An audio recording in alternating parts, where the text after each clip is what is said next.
Se alguém me perguntasse qual é o meu livro de terror favorito de Stephen King, eu certamente diria O Cemitério. É uma história que eu adoro, eu acho assombrosa demais. Gosto também da adaptação do filme para os cinemas lá da década de 80, da trilha sonora dessa adaptação. Eu adoro tudo que tem a ver aí com essa história, acho um terror digno de ser chamado de terror. Agora, se alguém me perguntar qual é a minha história de terror favorita de Stephen King, e existe uma diferença aí não tem jeito, eu diria uma que eu prefiro ainda mais, e é sobre ela que nós vamos falar aqui hoje.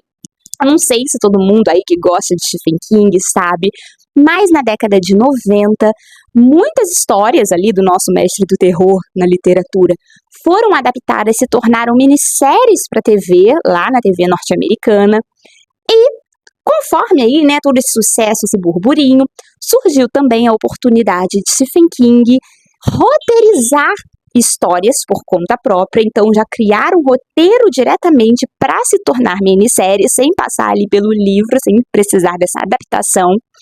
E daí surgiu um dos títulos que eu considero um dos terrores psicológicos mais bem montados, mais elaborados, com um dos finais mais marcantes. Eu ouso dizer que nem só da carreira de Stephen King, mas de todo ali o terror que a gente conhece. O nome dessa minissérie é A Tempestade do Século. É uma história aí que tem suas mais de 4 horas de duração, que, né, estreou na TV como uma minissérie em 3 episódios lá pela ABC, o canal ABC, mas que depois veio para as videolocadoras já num formato de filme longo, né? Eu me lembro, a primeira vez que eu assisti, eu era criança, eu me lembro do meu pai alugando essa fita VHS, que era daquelas que vinham 2 assim, na metade do filme a gente tinha que tirar e colocar outra, porque era realmente, né, a gente achava que era um filme longo. E aí, o que dizer dessa história?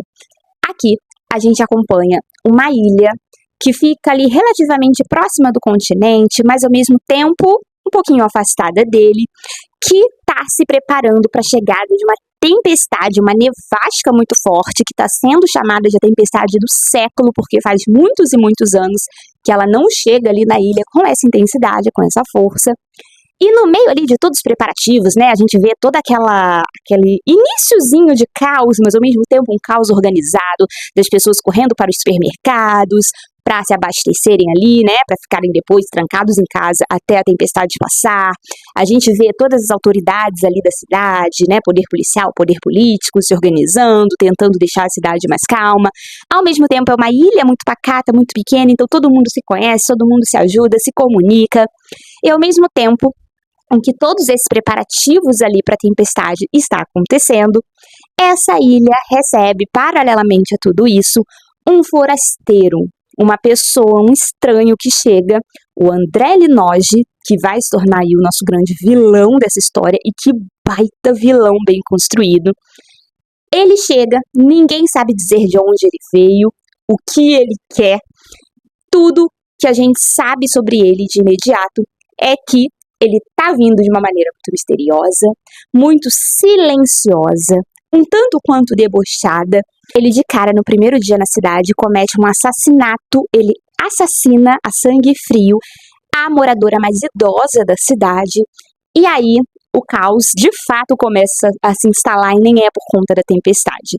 A polícia vai atrás desse forasteiro, consegue capturá-lo, e ele sempre, sem mostrar nenhum tipo de reação, nenhum tipo de resposta violenta a essa captura, né, ao fato de estar sendo preso, da polícia estar ali buscando respostas, e a coisa ainda pode piorar.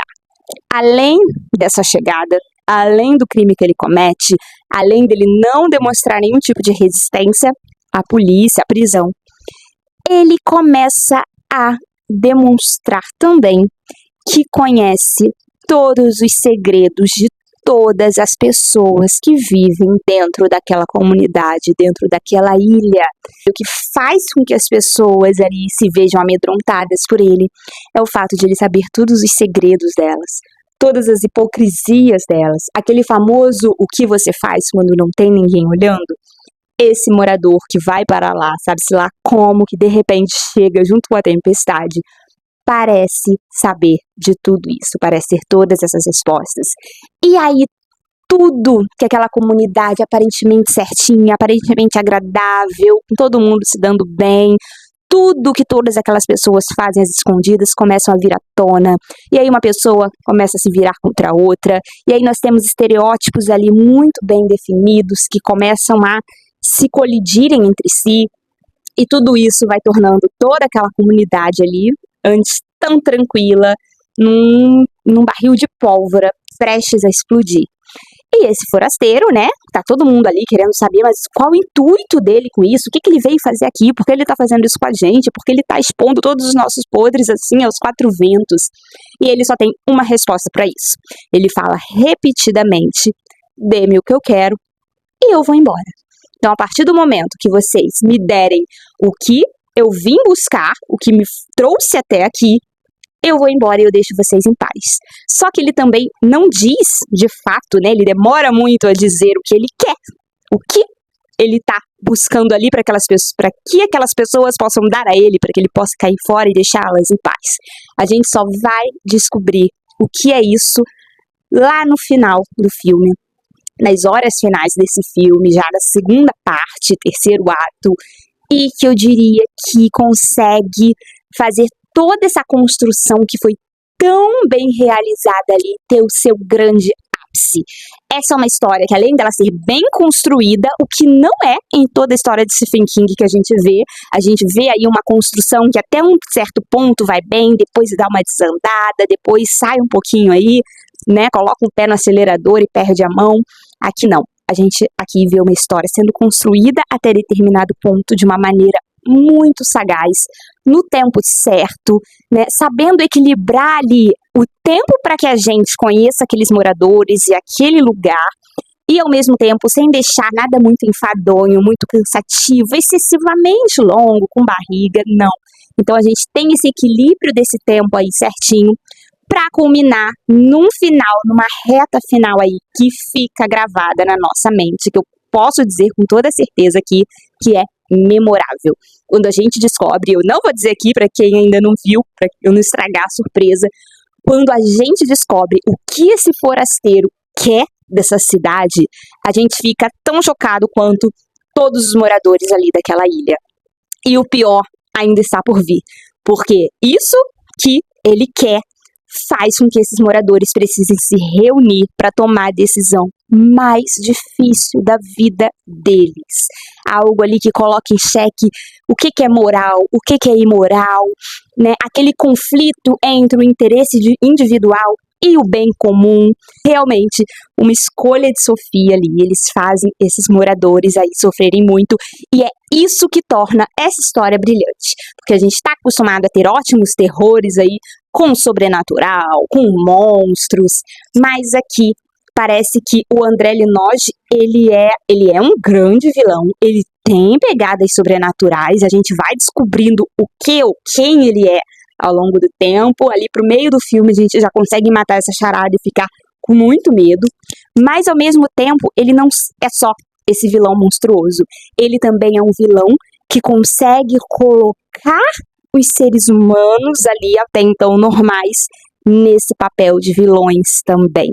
É uma história, eu não sei se eu falo minissérie ou filme, né, porque ele pode ser compreendido aí como os dois, mas é uma história de terror que realmente fica marcada na nossa cabeça, e eu acho que é isso que torna histórias tão boas, não importa o gênero, é aquela nossa capacidade de lembrar delas por muitos e muitos anos depois que a gente assiste, e essa com certeza é uma história que não vai sair da sua cabeça. Você pode até esquecer os momentos ali iniciais, né, o enredo inicial, mas eu tenho certeza que os momentos finais dessa história vão te deixar grudado e vão fazer você lembrar aí, ó, por anos a fio. Eu nunca mais esqueci, eu assisti quando era criança, com a minha família ali, na época do VHS, quando a gente se reuniu num domingo, começou a assistir à tarde, só terminou à noite. E é engraçado que eu lembro até hoje, chegou um amigo da família na metade do filme, aí ele se juntou e pegou ali o restante do filme, e a gente foi emendando as horas, a gente viu todas essas 4 horas e pouca numa tacada só, e aí eu nunca mais esqueci. Depois de anos vi de novo, agora recentemente, antes de gravar esse vídeo, vi de novo para não falar aqui nenhuma besteira para vocês e só confirmo que é uma produção que envelheceu muito bem, segue muito boa. É claro, né, a gente está falando de uma produção para TV, então não dá pra gente esperar uma super produção. Aqui realmente o ponto alto é na história, é ali na trama, no roteiro.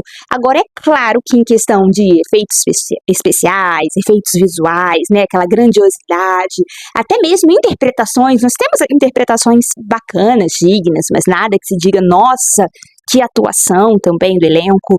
O que ganha aqui é realmente a história em si, como ela foi contada, o acerto na narrativa. E se você já viu, me conta o que você achou, se também te marcou aqueles momentos ali, principalmente finais.